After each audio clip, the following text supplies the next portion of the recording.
सादरम अभिवादनम सर्वेभ्यो नमो नमः। एक बार फिर सभी दर्शकों का, श्रोताओं का, पाठकों का और शिक्षार्थियों का मैं डॉक्टर अरविंद कुमार गौड़ अपने इस यूट्यूब चैनल में हार्दिक स्वागत एवं अभिनंदन करता हूं। और रोज की तरह आज एक नए विषय वस्तु को लेकर के आप लोगों के बीच में हूं। और आज विषय वस्तु है जो कक्षा 10 में क्षितिज नाम की जो पाठ्य पुस्तक है हिंदी में, और उसमें जो दूसरा पाठ है तुलसीदास जी द्वारा रचित रामचरितमानस का राम लक्ष्मण परशुराम संवाद। उसका आज तुलसीदास जी की जीवनी और उसके कुछ एक चौपाइयों पर हम विस्तार से चर्चा करेंगे। आशा करता हूं आप लोग ध्यान से सुनेंगे, ध्यान से देखेंगे और इससे लाभान्वित होंगे। सर्वप्रथम हम तुलसीदास के जीवन परिचय पर यहाँ पर चर्चा करते हैं। ध्यान से सुनेंगे, आप सभी लोग ध्यान से देखेंगे।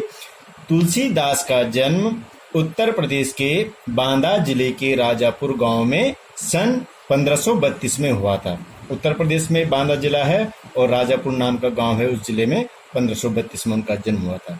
कुछ विद्वान उनका जन्म स्थान सोरों जिला एटा भी मानते हैं। उत्तर प्रदेश में ही एक दूसरा जनपद है एटा, और एटा में जो सोरों नामक स्थान है वहां पर कुछ लोग इनका जन्म स्थान मानते हैं। इनके जन्म स्थान में मतैक्य नहीं है विद्वानों में।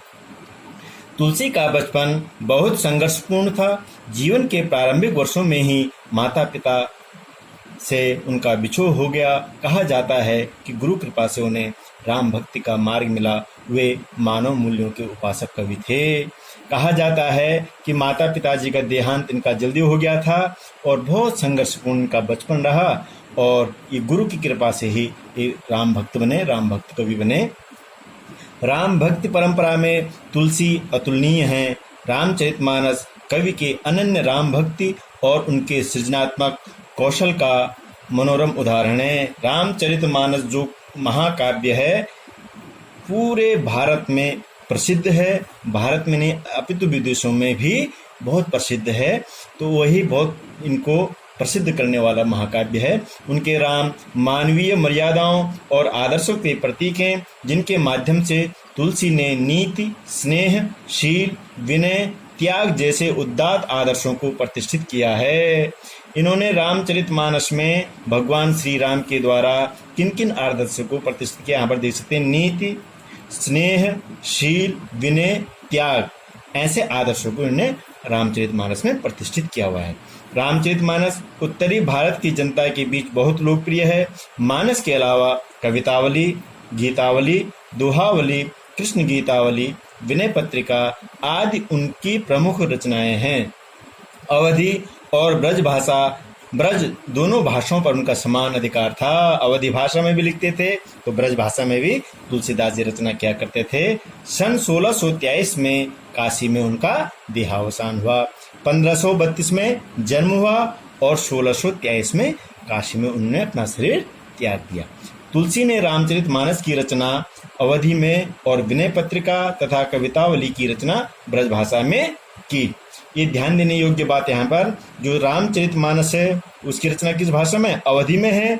और विनय पत्रिका और कवितावली, ये बहुत प्रतियोगी परीक्षाओं में पूछा जाता है प्रश्न कि ब्रज भाषा की रचना कौन कौन है तुलसीदास की, तो विनय पत्रिका और कवितावली ये दोनों रचना कौन सी भाषा में लिखी हैं? ब्रज भाषा में है। उस समय प्रचलित सभी काव्य रूपों को तुलसी की रचनाओं में देखा जा सकता है। रामचरितमानस का मुख्य छंद चौपाई तथा बीच बीच में दोहे, सोरठे, हरिगीतिका तथा अन्य छंद पिरोगे हैं। रामचरितमानस जो महाकाव्य है मुख्य रूप से उसमें चौपाई छंद है, दोहे भी हैं, सोरठे भी हैं, हरिगीतिका और अन्य छंद उसमें देखने को पढ़ने को मिलते हैं। विनय पत्रिका की रचना गेय पदों में हुई है। कवितावली में सवैया और कवित्व छंद की छटा देखी जा सकती है। उनकी रचनाओं में प्रबंध और मुक्तक दोनों प्रकार के काव्यों का उत्कृष्ट रूप है। प्रबंध महाकाव्य और खंड काव्य, और मुक्तक छोटी छोटी रचनाएं भी उनके काव्यों में हम देख सकते हैं। आगे देखिए इस पाठ के विषय में क्या बता रहे हैं, यहाँ पर क्या चर्चा कर रहे हैं। यह अंश रामचरितमानस के बाल कांड से लिया गया है। जिस पाठ को हम पढ़ेंगे, जिस पाठ पर हम चर्चा करेंगे, राम लक्ष्मण परशुराम संवाद, तो रामचरितमानस के बाल कांड से लिया गया है। रामचरितमानस में 7 कांड है, उनमें से एक कांड है बाल कांड, उनसे वह लिया गया है। सीता स्वयंवर में राम द्वारा शिव धनुष भंग के बाद मुनि परशुराम को जब यह समाचार मिला तो वे क्रोधित होकर वहां आते हैं। शिव धनुष को खंडित देखकर वे अपने आपे से बाहर हो जाते हैं। ये महत्वपूर्ण प्रसंग है। इस पाठ को समझने के लिए सबको हमको समझना होगा, जब सीता का स्वयंवर का आयोजन किया जाता है और भगवान श्री राम द्वारा भगवान शिव का धनुष तोड़ दिया जाता है, जब वह खबर परशुराम जी को मिलती है तो परशुराम जी क्रोधित होकर के राजा जनक की सभा में पहुंच जाते हैं। राम के विनय और विश्वामित्र के समझाने पर तथा राम की शक्ति की परीक्षा लेकर अंततः उनका गुस्सा शांत हो जाता है। जब भगवान श्री राम का विनय देखते हैं और विश्वामित्र जी की बातों को सुनते हैं और भगवान श्री राम का परीक्षा लेते कि हाँ ये वास्तव में भगवान विष्णु के अवतार हैं, फिर उनका गुस्सा शांत हो जाता है। इस बीच राम लक्ष्मण और परशुराम के बीच जो संवाद हुआ उस प्रसंग को यहाँ प्रस्तुत किया गया। परशुराम के क्रोध भरे वाक्यों का उत्तर लक्ष्मण व्यंग्य वचनों से देते हैं। ये जो चौपाई आगे हम पढ़ेंगे इसमें परशुराम का क्रोध देखने को मिलेगा और किस प्रकार से लक्ष्मण व्यंग्य वचन कहकर उनके क्रोध को बढ़ाते हैं, ये सब हम आगे इसमें पढ़ेंगे। इस प्रसंग की विशेषता है लक्ष्मण की वीर रस से पगी व्यंग्योक्तियां और व्यंजना शैली की सरस अभिव्यक्ति। इसमें क्या है, लक्ष्मण वीर रस से भरी हुई व्यंग्योक्तियां किस पर कर रहा है, परशुराम जी पे कर रहे हैं और व्यंजना शैली का प्रयोग इसमें कर रहे हैं। पाठ का नाम है राम लक्ष्मण परशुराम संवाद। ये स्पष्ट हो गया होगा, रामचरितमानस से लिया गया है और इसके रचयिता हिंदी के महाकवि राम भक्त तुलसीदास जी है।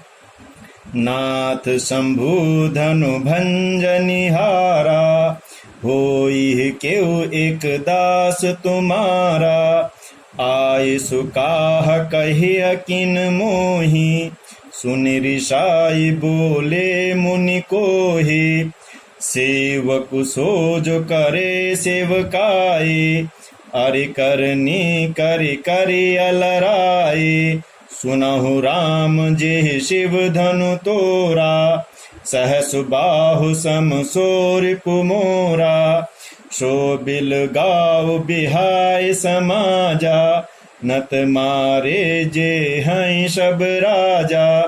सुनि मुनि बचन लखन मुस्काने, बोले परशु धरहि अवमाने। बहु धनु ही तोरे लरिकाई, कबहु न असिरिस कीन गोसाई।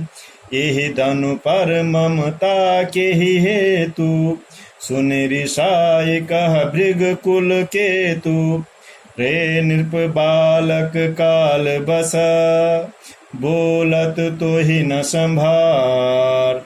धनु ही सम त्रिपुरारी धनु, विदित सकल संसार। देखो, जब परशुराम जी जनक की सभा में प्रवेश करते हैं और बोलते हैं वहां पर पहुंचते ही कि मेरे गुरु भगवान शिव का धनुष किसने तोड़ा, तो लक्ष्मण क्या जवाब देते हैं यहाँ पर देखिए। नाथ शंभु धनु भंजनिहारा, होई क्यों एक दास तुम्हारा। हे नाथ, भगवान शिव के धनुष को भंजनिहारा तोड़ने वाला ही कोई आपका ही एक दास है, आपका ही कोई एक सेवक है। हे स्वामी जी, हे परशुराम जी, भगवान शिव के धनुष को तोड़ने वाला आपका कोई एक सेवक है, कोई एक दास है। फिर आयसु कहा कहिय किन मोही, सुनि रिसाय बोले मुनि कोही। आयसु कहा कहिय किन मोही, आज्ञा दीजिए, मेरे लिए क्या आज्ञा है, आप आज्ञा दीजिए बोल रहे हैं लक्ष्मण। अब इन वचनों को सुन करके फिर क्या हुआ, सुनि रिसाय बोले मुनि कोही। यह सुन करके बहुत गुस्से में, रिसाय में बहुत गुस्से में वो मुनि जो हैं, जो परशुराम जी बहुत क्रोधी हैं, क्रोध में होकर के क्या बोल रहे हैं। सेवक सो जो करे सेवकाए, अरे करनी करे करे अलराए। सेवक तो वह होता है जो सेवा करता है, अरे करनी करे करे अलराए। यह तो शत्रु के जैसे जिसने कार्य किया है उसके साथ तो लड़ाई ही करनी है। उसने तो लड़ाई की मेरे साथ, मेरे गुरु का धनुष तोड़ा है, वो सेवक कैसे हो सकता है मेरा। इसने शत्रु के जैसे काम किया हुआ है, वो सेवक नहीं हो सकता।